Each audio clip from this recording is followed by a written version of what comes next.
This portion is brought to you by Bureau of Internal Revenue, RDO 38. Ngayong araw ay muli nating makakasama si Margie De Castro ng Bureau of Internal Revenue, RDO 38, para ituro sa atin ang paggamit ng online registration and update system o ORUS dito sa Entreptips.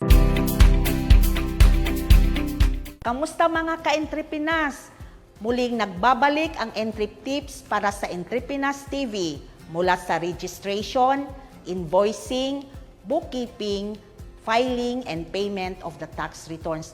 Hanggang sa dapat alamin pagdating sa BIR, narito ang aming programa para maging gabay ninyo sa inyong tuluyang pag-unlad.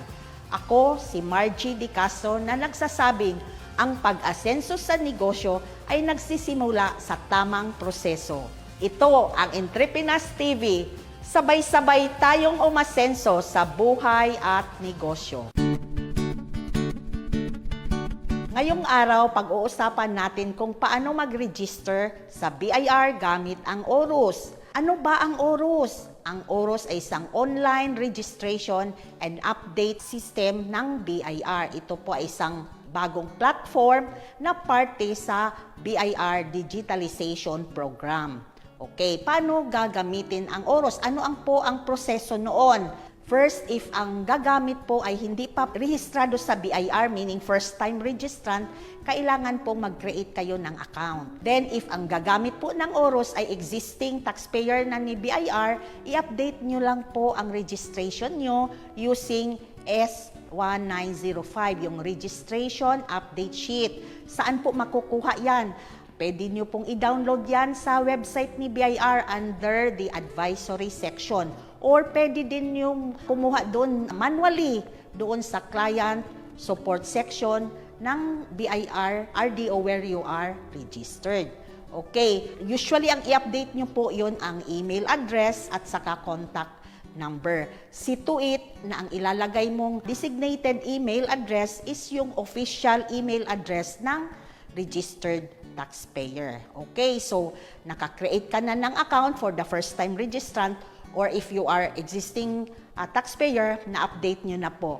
Then the second step is pipili na po kayo kung anong transaction ang gagawin mo doon sa ORUS. So, ang mga possible transactions na pwede mong ma-avail yung services ni BIR under the ORUS, ito po yung registration. Ang registration po ni BIR has two stages. We have the primary registration and the secondary registration.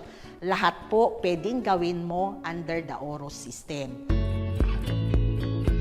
Ang primary registration, ito po yung TIN application, yung payment ng registration fee, at saka issuance of the certificate of registration. For the secondary registration, it involves the invoicing and the bookkeeping requirements. Ngayon, under the ORUS, kasi dati, ano po yun, manually lang po yun, no? Sa Nubis Reg, manual po. That's the time na pupunta po kayo ng BIR offices.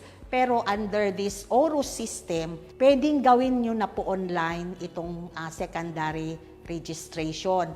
Yung pag-apply ng registration ng books of accounts, renewal of books of accounts, yung apply ng ATP, authority to print, whether you will apply for your sariling ATP or you will avail of yung tinatawag nating ready-made na resibo, yung BPR and BPI. So lahat po, primary and secondary registration, pwedeng gawin na po under the ORUS system.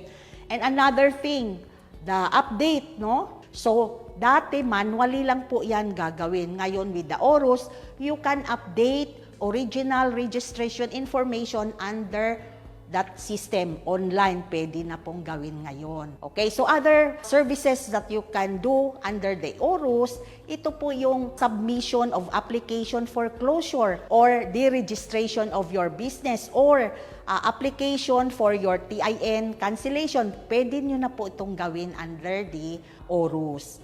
Ang layunin po ng ORUS ay para mapadali, mapabilis, at mapaayos ang registration ng mga taxpayer with the BIR.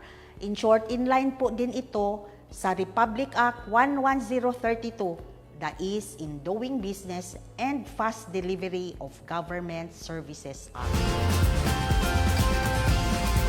Sana marami kayong natutunan sa araw na ito. Pero para sa karagdagang katanungan, maaari kayong mag-text or tumawag sa mga numerong nasa screen or pwede niyong bisitahin ang website ni BIR which is www.bir.gov.ph.